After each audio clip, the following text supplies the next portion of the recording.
Hi, everybody. We are 1 minute away from our first connection session, the coffee break session. I obviously have my coffee with me, and I hope that you're going to be joining. And if you are joining, please write the place where you're joining from in the comments. I'm really looking forward to hear who's with us. My name is Martyna Ścibiorek, and yes, I sound a bit weird for South Africa, but I come from Poland, and I'm here with Science Bridge. So we are 10 at the dot. So let me start again. Please welcome everybody. This is our first coffee break session. And there will be more every Tuesday at 10 to 10:15. So we can have exactly 1 cup of coffee together and we can discuss all the pain points of becoming a scientist and becoming scientist maybe even in South Africa. So let's just dive right into it. Today's session, I want to discuss with you, what does it mean to be a scientist? So when you think about scientists, what people generally think about scientists, and it is an important point to start with because we have a lot of misconceptions, and that can lead to a lot of kind of drama in our life. So some people become scientists because they want to be closer to nature. Some will have a personal drive to cure certain disease for whatever reason, whether it was someone in their family that got sick, or simply they find that disease in particular touching. And for some people, like myself, I was inspired by Mr. Dustin Hoffman and the movie Outbreak. Nowadays, I think the movie is not so good. However, I wanted to be just like him. I wanted to be infectious disease specialist, and therefore I became infectious disease master student. But no matter what is the initial reason, you decide that you're going to take your matric, your final exams, wherever you are in the world and you're joining from. You're going to take your final exams in topics such as chemistry, physics, and mathematics and biology. And those topics are so close to your heart. Maybe the biology is the closest, like in my case it was. And you're gonna nail it. It's gonna be awesome. So you're starting your journey. You are applying to, let's say, biotechnology or biochemistry department to become their undergraduate student. And no matter what happens there, whether it is good journey or bad journey, you decide for some reason to go for master's degree because you feel you want to experience more of science. And that's where you become a scientist. That's where your initial nature blends into world of science, and where you discover this amazing thing of Dunning Kruger effect. And why I am talking to you about the Dunning Kruger effect, if you're going to check, it's basically your self-confidence versus on the x-axis is the amount of knowledge that you gained. So initially you are like, okay, I did biology, chemistry, physics. I know a lot in this world. So your confidence is very high. And then suddenly you start your studies and you drop because you realize that either you failed some exams for some reason, you didn't understand the topic and you had to read it plenty of times.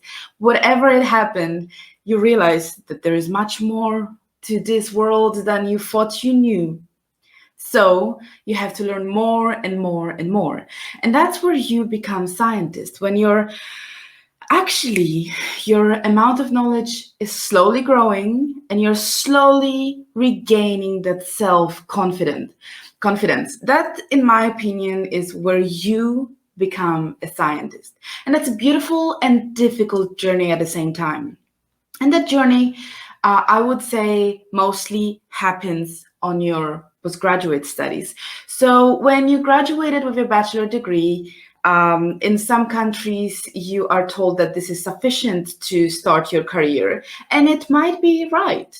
But you decided to go for master's because you wanted to know more, because that's where your true being a scientist opens up, and you want to know more.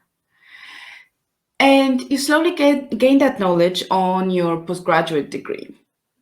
And I'm sure that no matter where you are, whether it is a master's level or PhD, you're going to agree with me that your confidence is slowly growing, but it's not as fast as you thought initially.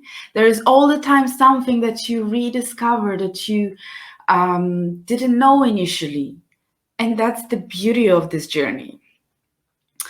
So year by year, your self-belief is becoming bigger, and you realize there is always something to learn. But now the problem is that your master's degree is usually 2 years. So 2 years runs really fast, especially when you're busy and you're passionate about what you're doing. So that's the moment where you have to face the decision.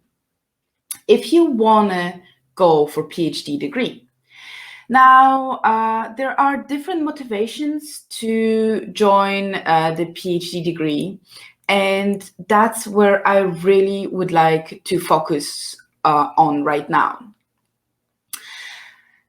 So welcome everybody who is joined us. Can you please leave in the comments where you're from today, where you're watching us from?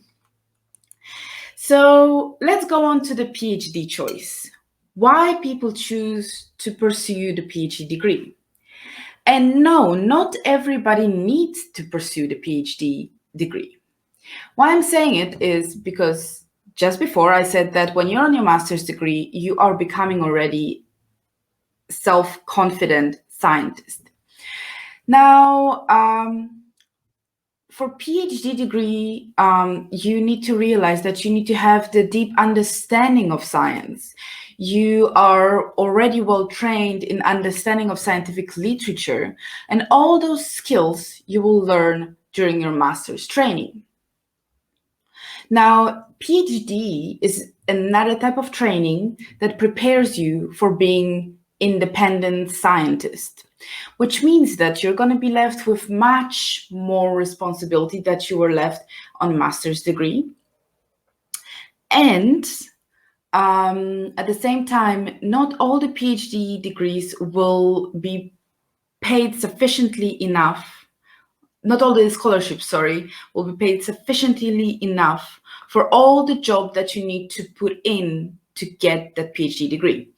Remember, PhD degree training, they are saying it takes 3 years. To be honest with you, it's going to take you 4 to 6 years on average. And the 3 years, you have to be very lucky, very hardworking, and in some cases, even sacrifice your personal life.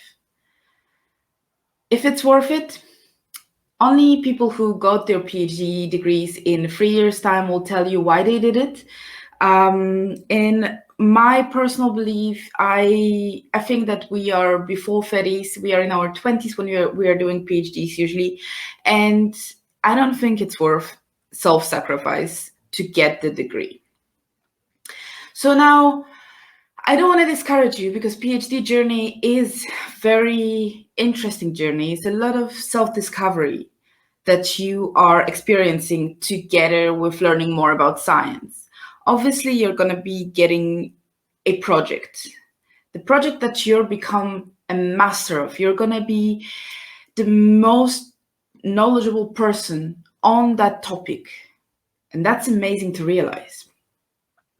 However, it's gonna take you, especially in the lab, it's gonna take sometimes your weekends. You have to face that fact. You have to face the fact that you might be asked to work more than 9 to 5, which is the normal job. Usually 9 to 5 is the type of a job that you would take. So you might not have holidays, you might not see your family, and especially if you're a foreign PhD student, you might face a lot of additional stress that will be put on you, like getting visa or visa extension, like not being able to fly home because you have experiments ongoing. So you have to realize that it is beautiful and very difficult journey. So should you do your PhD? That's a question that you have to answer. But the good news is that if you want to leave academic environment with your master's degree, you can find a job. So that's a very good news, because if you realize that you don't feel like for next 3 to 6 years you might be sacrificing your personal life a bit for sake of science, then it is a very good news that you can find a job with only your master's degree. And this is something I really want to focus on, because this is something that I've been taught I can't do. And that's one of the reasons I continued with my PhD degree, because I thought that there is nothing else I can do outside of academic environment, and my master's degree will not provide me with finding a job. And it's total lie. If you look back at the job adverts, a lot of them will tell you that you actually need just a master's degree to join the workforce of certain companies. Obviously, there will be a massive difference whether you're going to have a master's degree versus your PhD when you're joining the workforce of certain companies, because with a PhD, you're going to go for the higher positions than the master's degree. But the truth is that in some cases, you're going to spend 3 years to learn how to become a senior manager in certain position, and that's what would be your entrance job of the PhD. But the truth is, those 3 years you're going to spend in much more difficult position than if you actually joined the workforce with your master's degree and have the normal salary, be able to work 9 to 5, get maybe pension fund already, your savings, start your family. In some cases, ladies or men decide to put the family start on hold. So it might be a very important choice that you're going to be facing at age of what, 23, 24, 25, depending where you are right now on your master's degree. So keep that in mind, that you have to check beforehand if the job that you actually want to do requires you to have a PhD and requires you to have this extra 3-4 years of studying or not. When it comes to PhD, as I said, it's a beautiful journey. You're mastering the self-discipline, self-learning, and becoming an expert in the field. Importantly, here we should say that it also opens you the door to tenure track, and tenure track is becoming a professor. Now, is becoming a professor your goal? That you have to decide for yourself. Not everybody will be good at it, not everybody will want it, and not everybody actually should become a professor. And not for everybody there will be space at the university, and that's what you really need to realize. In South Africa, there are roughly 60,000 science graduates graduating each year in STEM degrees. So obviously, universities will not be able to open door for everybody to become a professor one day. So some of you really need to think if that's what you want to do. And that's what I really want to convey here, the message today. PhD degree is a difficult journey, and it's not the only choice that you have as a master's student. So think about it. I want to leave you with these thoughts. Think about it. What drives you here today? You don't have to answer those questions. You just need to think. What is the real reason you're studying science? And what is your internal why? Do you want to learn more? Do you want to conduct more experiments? Or you're continuing studying science because you think that there is nothing else that you can do? I think that those are the questions that you really have to investigate deeply in yourself. I could recommend you the 16 personality tests to discover who you are personally, to help you actually finding the actual true journey that you want to embark on as an adult. Because this is a growth and your goals might change. Your goals might be completely different from your studying biotechnology at the undergrad and now when you're on your master's degree. So I'm leaving you with this question: who you actually want to be and who you are right now. Think about it, and let's see you on the next coffee break.